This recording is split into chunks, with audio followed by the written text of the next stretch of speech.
My Lords, this is a petition from the Scottish Sentencing Council seeking approval of a guideline applying to the sentencing of young persons, that is, someone under 25 upon conviction. The Council's guideline on the principles and purposes of sentencing continue to apply, so that the sentence must be fair and proportionate. The seriousness of the offence must be assessed by evaluating the level of culpability and harm. In every case of a young person, the best interests of that person should be considered. If the person is under 18, it must be a primary consideration.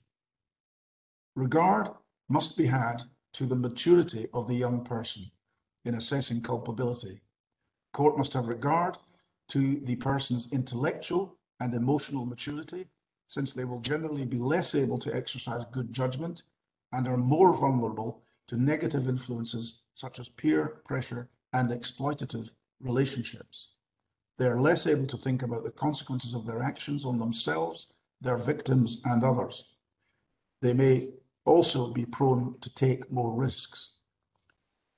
The purpose of the sentence may include the protection of the public, punishment, rehabilitation, providing an opportunity to make amends, and the expression of disapproval of the offending behaviour.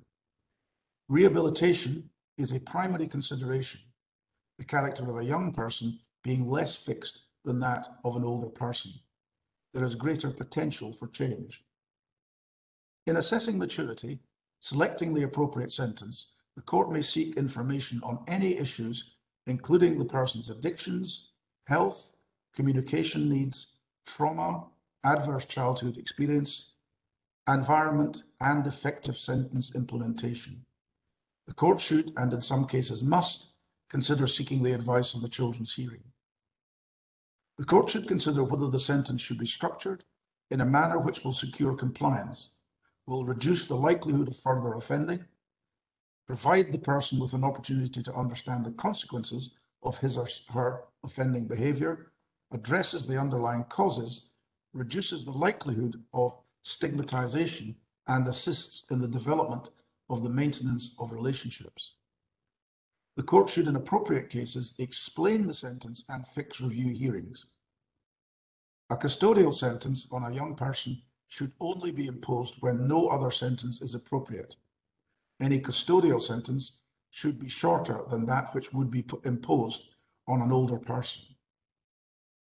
In terms of the relevant legislation, following consultation between the Sentencing Council, the Scottish Ministers, and the Lord Advocate, a draft of the guideline was published in February of last year.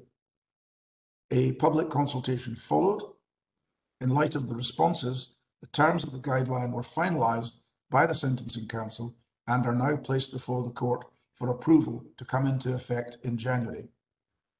In all these circumstances, are your lordships content that the guideline should be formally approved?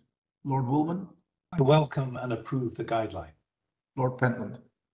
I too welcome and approve the guideline. In these circumstances, the guideline is approved. The court will now adjourn.